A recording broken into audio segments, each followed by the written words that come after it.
I've always believed there are two kinds of people in an office: the ones who panic when the fire alarm rings, and the ones who calmly ask, "Is it a drill?"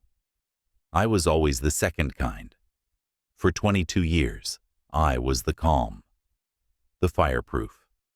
I trained the panickers, mentored them, reassured them, got them their first wins. I was the one they called when a client got jumpy or a project went sideways at 2 a.m. Hell, I was even the guy they called to fix their email signatures. That's the kind of presence I built. My name is Michael Lang, 51 years old, senior client strategist at Halberd & Finch, a mid-size marketing firm that liked to call itself boutique when pitching to big accounts, and agile when we lost them. I'd been there since the days when people still printed memos, when you shook hands, not bumped fists. I'd seen 3 rebrands, 2 acquisitions, and a dozen department heads come and go. But I stayed. Not because I couldn't leave, because I didn't need to. I was useful, reliable, known. Which is why, when Emily, my manager, 31 and self-described as vibe forward, asked me to hop on a quick Zoom for alignment, I didn't think anything of it. Honestly, I thought it might be about mentoring yet another intern. Maybe even a thanks for smoothing over that mess with the Sanderson account last week. The call started like they always do. Her face popped up in a soft-lit home office, plants in the background, a coffee mug that said, "Be kind or leave." I smiled, said, "Hey, Emily, what's up?" She gave a tight-lipped smile. "Hey, Michael, thanks for jumping on. I'll just get right to it." That sentence had weight, not urgency, finality. "You've been with us a long time," she began, voice honeyed but tense, "and your experience is invaluable." I raised an eyebrow. When someone opens with flattery, brace for the landing. "But," she continued, "we've had some feedback recently, and I've noticed it too. It's about your communication style, on Slack mainly." I blinked. "Okay. In what way?" She hesitated, a little squint, like she was scanning a teleprompter. "It can come off a bit aggressive." I laughed. Not mean, just reflexively. "Aggressive? How?" She looked me dead in the eye through her webcam. "You end sentences with periods." I waited for the punchline. It didn't come. "Sorry," I said. "Just to clarify." "There's no need to be defensive," she cut in. "Let me show you an example." She shared her screen. A Slack message from me appeared in a little gray bubble. "Can you check on that report?" That was it. No exclamation, no emoji. Just a sentence. A request. "You see how that feels cold?" she said. "To who?" I asked, genuinely curious. "To the team, to clients, to everyone, really." I sat back, trying to keep my face neutral. "Emily, that's just a complete sentence." "But it's not about grammar," she replied quickly. "It's about tone. We're trying to foster a more approachable, less hierarchical culture. And the way to do that," I said slowly, "is by eliminating punctuation." She gave me a patient smile, the kind you'd give a confused dog. "We're bringing in a new voice, someone who gets the energy we want to put out there. They're really resonating with the newer clients." I didn't even have to ask. She told me anyway. "Taylor, you remember the summer intern? We've extended a full-time offer. They'll be transitioning into your accounts over the next few weeks." Taylor, 21. Spoke in lowercase, called briefs vibes, used the cry-laugh emoji in formal proposals. I once watched them describe $1 million deliverable as low-key fire. I swallowed. My throat felt dry. "So that's it?" Emily leaned in, a little too rehearsed. "This isn't a punishment, Michael. It's a pivot. We're evolving, and we hope you'll find an opportunity that better aligns with your tone." I think that's when I realized she'd already moved on. Mentally, Emotionally, I wasn't a person being let go. I was a line item being cleared. I closed my laptop, not in anger, just to stop hearing her voice echo in the space between my ears. I stood up, smoothed my shirt, told her I appreciated the conversation. She offered a hand. I shook it. And that was that. I didn't cry. I didn't shout. I didn't storm out or demand an explanation. I just left. When I got home, I sat at the kitchen table with a glass of water. My hands trembled a little. Not because I was scared, because I wasn't sure if I'd just been fired or translated into a dialect I no longer spoke. I opened my laptop again, out of habit, stared at an empty Word doc. I wanted to write something, anything, maybe just, I don't understand. The cursor blinked at me, waiting. I typed. I gave them everything, then hit the period key. I didn't sleep that night. I just stared at the blinking cursor. I almost didn't end the sentence with a period. The first 2 days felt like a bad dream on loop. I'd wake up at 6 out of habit, pour the coffee, check my email, and then remember. There was no job to check in with, no fires to put out, no fresh-faced intern asking me where the Google Drive was, even though I'd shown them twice the week before. Friends started texting. Heard what happened. Unbelievable. One sent me an article titled "Quiet Firing: The New Corporate Ghosting." Another linked one called "Are You Too Old for Tech Culture?" As if the answer wasn't obvious. I nodded along as I read. I wasn't alone. Apparently somewhere between synergy and vibes, the ground shifted beneath our feet. A generational culture coup, and I hadn't noticed until I was standing in the wreckage. My wife, Jen, tried to soften the blow. Maybe it's for the best, she said that first night over dinner, brushing a lock of hair behind her ear, like she always did when she didn't want to say the wrong thing. I stared at the roast chicken on my plate, like it was an alien object. For the best? She shrugged. You hated the late nights, the fire drills. Maybe now you can, I don't know, consult. Start your own thing? She meant well. I knew that.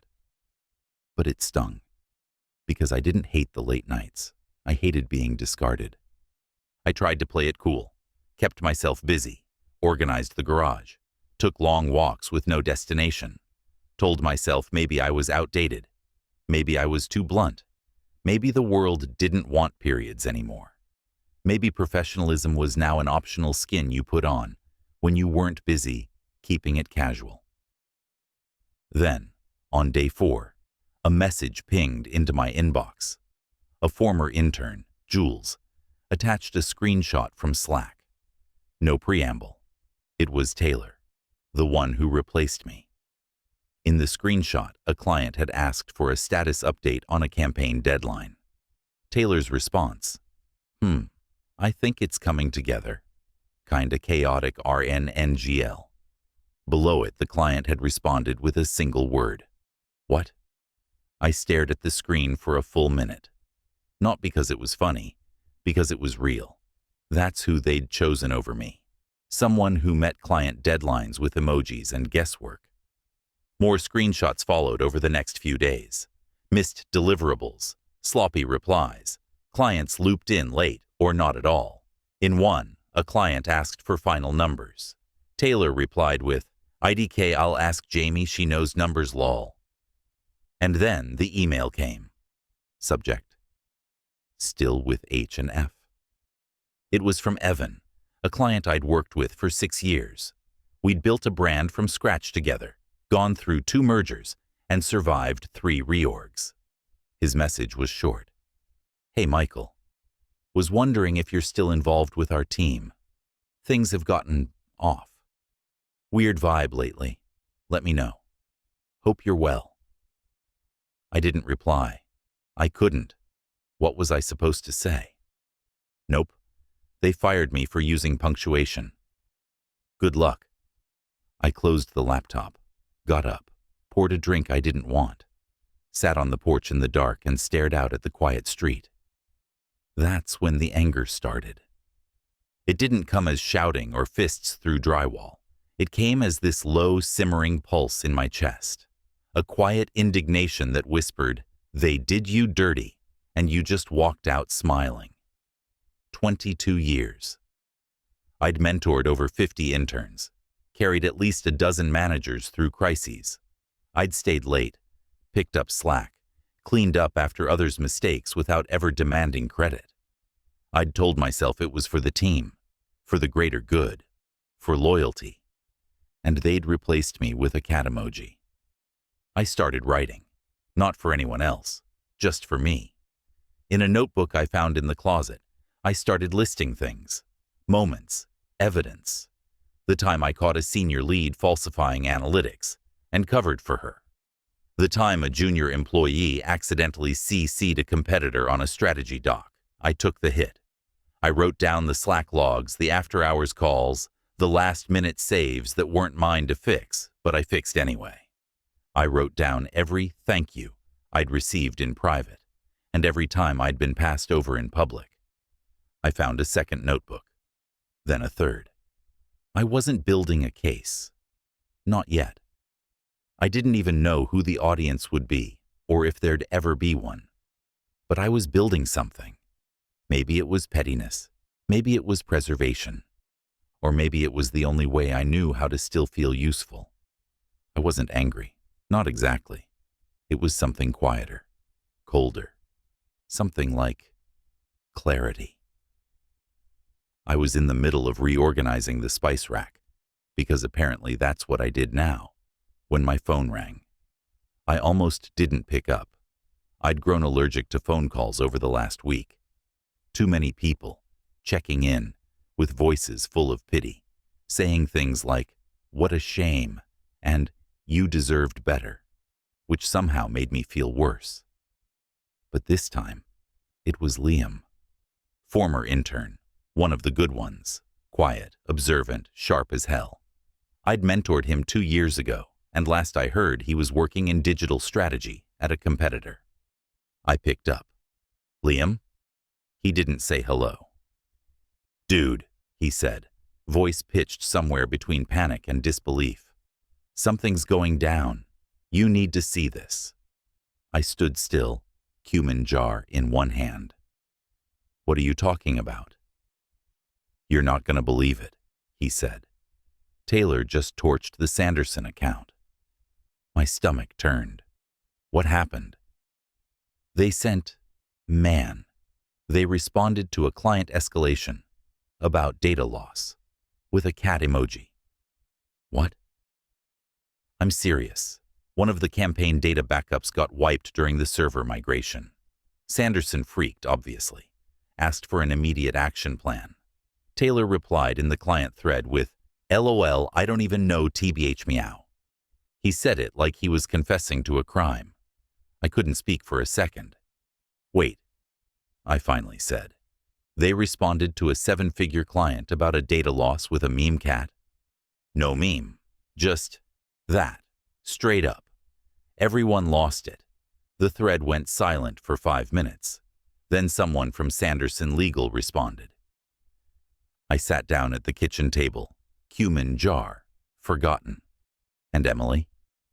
In full meltdown mode, they pulled her into back-to-back crisis calls, HR's involved. Apparently, the CEO was CC'd. There's going to be a review. A laugh escaped my throat. Short, sharp, involuntary. Liam paused on the other end. "I mean," he said quietly, "it's not funny. The whole team's panicking." "Of course," I said, but I couldn't help it. I was smiling. Not because I enjoyed watching them burn, but because of the poetic timing of it all. After 22 years of holding the line, I got booted for being too precise, too direct, for using a period. And now, less than a week later, the intern who replaced me was blowing up a $1.2 million deal with a cat face and a shrug. Liam sent me screenshots. The message thread looked like a parody of itself. Client: This is unacceptable. We need to know how this happened and what you're doing to recover the data. Taylor. LOL. I don't even know TBH meow. Below that, silence. Then, a single reply from Sanderson's legal team. We'll be reviewing our agreement terms in light of this response. I stared at that sentence for a long time. I could feel it, that rush of adrenaline I hadn't felt since I still had a job. I didn't respond to Liam. I just thanked him, closed the messages, and leaned back in my chair. Jen came into the kitchen a few minutes later and saw me sitting there with this look on my face. You okay? She asked. I think so, I said. Something just shifted. That night, I slept through until morning. No tossing, no blinking at the ceiling at 3 a.m., wondering if maybe I was the problem. No wondering if I should have sent more smiley faces in professional settings. Just sleep. Deep and whole. The next morning, I woke to an email from a name I hadn't seen in a while. Subject: quick meeting. It was from the CEO's assistant. Hi, Michael. Hope you're doing well. There's been a lot of movement internally, and David was wondering if you'd be open to a short meeting this week to reconnect and discuss a few things. Let us know your availability. I didn't respond right away. I made coffee first, sat down with it, watched the sun climb over the neighbors' rooftops. Then I typed out a reply. Happy to connect. Thursday morning works best for me. Let me know what time is good for David. No emoji, no lowercase casualness, just a sentence, a full one, with a period. I sat back, watching the steam rise from my cup, and allowed myself a small grin. Turns out, a cat emoji can kill a deal faster than a period ever could. I walked into the Halbert and Finch office 5 minutes early, like I always used to. The front desk was manned by someone new, wide-eyed, earbuds in, tapping at her phone like the world depended on her group chat. She glanced up, hesitated. I didn't introduce myself, just gave a small nod. She buzzed me through.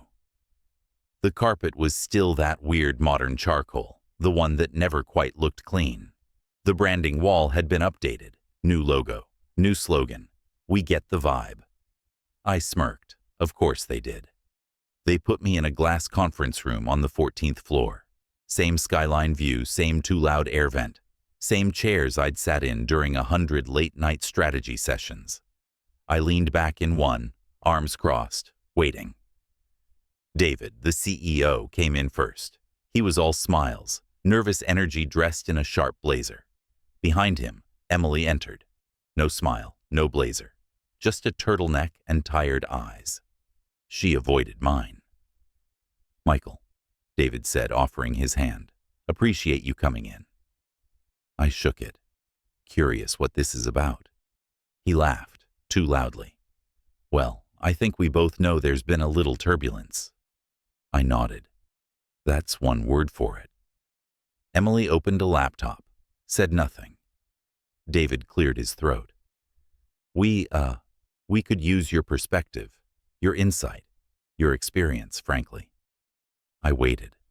Let the silence stretch. We'd like to bring you on in a consultative capacity, he continued. Not full-time, of course, but just to help stabilize things. Clients trust you, and internally, we could use that kind of define consult, I said. David blinked. We're thinking flexible hours, case-by-case basis. Maybe 10 hours a week to start. We could offer... No, I said. They both froze. Respectfully, I added, almost as an afterthought. Emily finally looked up. You're not even going to hear the terms. I just did. A long beat passed. I leaned forward, resting my arms on the table. I didn't come here to crawl back. I came to see the hole you dug when you shoveled me out.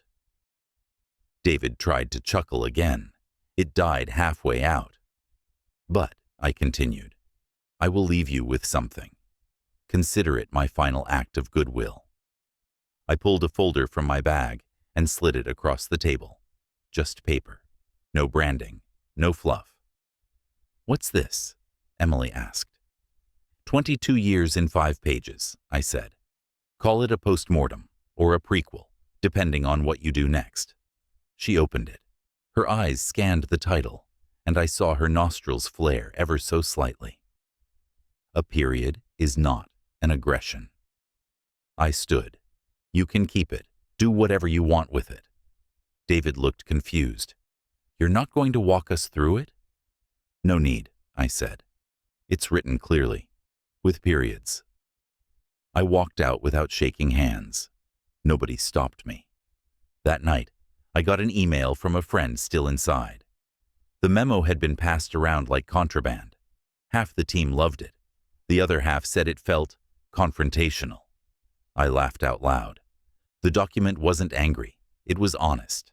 I wrote about clarity, how it builds trust, about tone, how it's a product of consistency, not quirks. I wrote about how communication is more than grammar. It's posture, how language can invite without pandering. I gave examples. I gave stories. I ended it with a single line. Being understood is the most professional thing you can be. By the next morning, the memo had leaked. Not to the press, but to Slack threads, LinkedIn groups, even a Reddit thread titled, "This guy got fired for using periods," and then dropped the coldest memo ever. I didn't repost it. I didn't need to. The emails started coming 2 days later. A founder at a fintech startup wrote, "That memo? Hit like scripture. You free to chat?" A nonprofit lead asked if I'd speak to her leadership team about internal tone culture. One guy offered me a retainer just to audit his company's Slack norms. "We didn't realize how bad it got until we read your piece," he admitted. And just like that, I was back in business. Not rehired, not returning, resurrected. I took the gigs that interested me, refused the ones that felt performative. I wasn't chasing stability anymore. I was chasing resonance. There's a difference. A week later, Liam sent me a message. "They're still quoting your memo in strategy meetings." I replied, "Let me guess. Without attribution?" He sent back a laughing emoji. I responded with a thumbs up. And a period. I wasn't trying to go viral. I wasn't out for revenge. I just wanted to speak plainly. Turns out, I wasn't outdated. I was just speaking a language they hadn't learned to respect yet. 3 months later, I found myself standing under stage lights at a leadership conference in Denver, wearing my black button-up, creased at the elbows, collar crisp. I'd worn this shirt for client pitches, for exits and entrances, for apologies I didn't owe and victories I never celebrated. It had become something like armor. The event was called The Language of Leadership, and I was the closing panelist. A strange full-circle moment, really. I wasn't a vice president or a founder with $1 billion valuation. I didn't have a TED Talk. I was just a guy who once got fired for using periods. As I walked on stage, someone in the front row whispered, not quietly enough, "That's the punctuation guy." I grinned, took the mic. Damn right. The room laughed, but not mockingly. It was the good kind, familiar, knowing, appreciative. People who'd read my memo, people who, months ago, wouldn't have seen me as anything more than another corporate holdover. Now, they called me a communicator, a mentor, a voice worth listening to. I didn't talk about revenge, or incompetence, or even Taylor.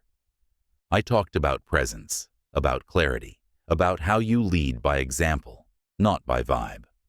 I talked about how punctuation is just a mirror. It doesn't invent tone, it reflects it. That silence, when used well, speaks louder than exclamation points ever could. Afterward, a line formed. Young founders, product leads. One woman told me she printed out my memo and pinned it above her desk. A guy named Trevor, early 20s, hoodie, too much caffeine in his blood, asked if I'd mentor him through a pivot.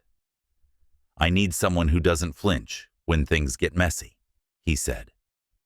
I said yes, not because I needed the work, because I liked his eyes, sharp and restless, the way mine used to be. That became the new rhythm. Calls with early-stage teams in Lisbon, weekly strategy sessions with a nonprofit in Toronto.